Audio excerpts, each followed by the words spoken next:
अगर आपने हज 2027 की रजिस्ट्रेशन करवा ली है तो याद रखें सिर्फ रजिस्ट्रेशन करवाना काफी नहीं है, क्योंकि अब सबसे अहम मरहला शुरू होने वाला है। और इसीलिए आज की वीडियो आपके लिए बहुत ज्यादा अहम है, क्योंकि इस वीडियो में हम बात करेंगे कि हज 2027 पर कितने अखराजात आ सकते हैं, कितनी किस्तों में रकम जमा करवानी है, लॉन्ग और शॉर्ट हज पैकेज में क्या फर्क है, और सबसे अहम सवाल, क्या वाकई अब सरकारी हज किस्तों पर किया जा सकेगा या ये सिर्फ सोशल मीडिया की अफवाहें हैं। इस वीडियो में हम आपको मरहलावार तमाम ताज़ा तरीन मालूमात देंगे, इसलिए वीडियो को आखिर तक जरूर देखिएगा ताकि कोई भी अहम अपडेट आपसे मिस ना हो। अस्सलाम वालेकुम, this is Anees and you are watching my channel. इस वक्त हज 2027 का 2030 की ऑनलाइन रजिस्ट्रेशन जारी है और अब तक तकरीबन 3 लाख से ज्यादा अफराद अपनी रजिस्ट्रेशन मुकम्मल कर चुके हैं। और अगर आपने अभी तक अपनी रजिस्ट्रेशन नहीं करवाई तो जल्द अज जल्द करवा लें, क्योंकि ये मुकम्मल तौर पर मुफ्त है और इसकी कोई फीस नहीं है। और अगर आप हज 2027 पे जाने का इरादा रखते हैं तो रजिस्ट्रेशन के बगैर आप हज पे नहीं जा सकेंगे। और अगर आपको रजिस्ट्रेशन का तरीका मालूम नहीं है तो इसकी मुकम्मल स्टेप बाय स्टेप वीडियो पहले ही हमारे चैनल पर मौजूद है, आप वो देखकर आसानी से घर बैठे अपनी रजिस्ट्रेशन मुकम्मल कर सकते हैं। अब आते हैं सबसे अहम सवाल की तरफ कि हज 2027 पर कितने अखराजात मुतवक्के हैं। मिनिस्ट्री की इब्तदाई एस्टिमेशन के मुताबिक अगर आप लॉन्ग हज पैकेज मुंतखब करते हैं जिसमें तकरीबन आप 40 से 42 दिन कयाम करना होता है तो इसके अखराजात तकरीबन 11 लाख रुपए के करीब हो सकते हैं। जबकि अगर आप शॉर्ट हज पैकेज लेना चाहते हैं जिसमें तकरीबन 18 से 22 दिन का प्लान होता है तो इसके अखराजात तकरीबन 13 लाख रुपए तक हो सकते हैं। ये वो अखराजात है जो सबके लिए बराबर हैं। इसके साथ अगर आप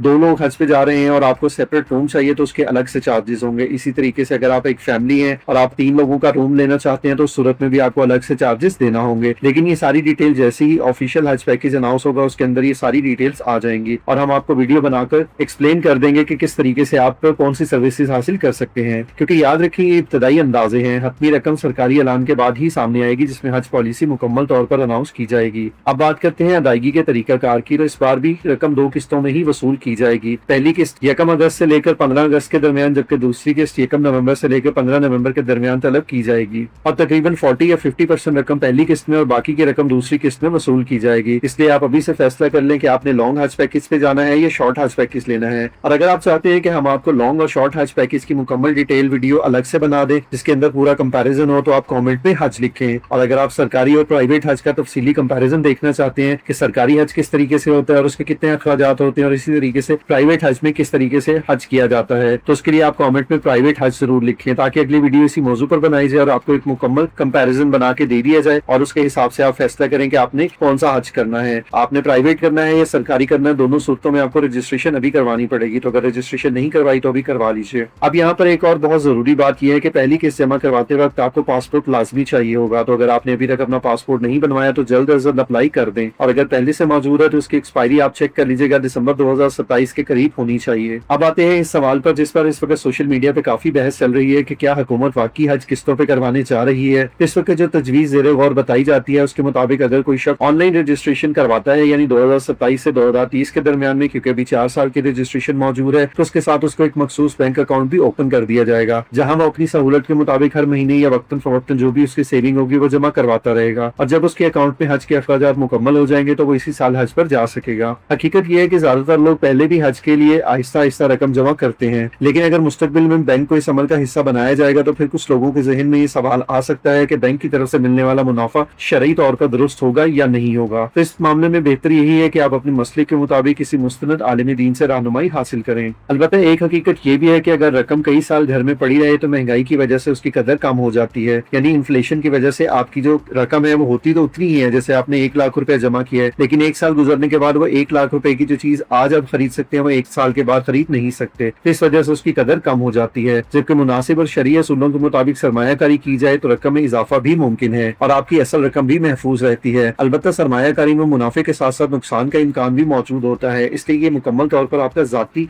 माली फैसला है। तो इसके ऊपर आप मुकम्मल रिसर्च करें और रिसर्च करने के बाद जो आपको सही लगता है आप उसके मुताबिक अमल करें। अब यहाँ पर मैं आपकी राय जानना चाहूंगा कि आप समझते हैं कि हुकूमत को हज के लिए बाकायदा किस्तों पर यह सेविंग प्लान की सहूलत देनी चाहिए या मौजूदा निजाम ही बेहतर है। अपनी राय जरूर कॉमेंट में लिखें क्योंकि आपकी राय दूसरे लोगों के लिए भी रहनुमाई का बाइस बनेगी। अगर वीडियो मालूमाती लगी हो तो इसको लाइक करें और अपने दोस्तों और अहले खाना के साथ जरूर शेयर करें। और अगर आपने अभी तक हमारे चैनल को सब्सक्राइब नहीं किया तो सब्सक्राइब करके बेल आइकन को दबा दें ताकि आपको अपडेट्स मिलती रहें। अल्लाह ताला हम सबको अपने घर की हाजिरी बार बार नसीब फरमाए, आमीन। मिलते हैं एक और वीडियो में।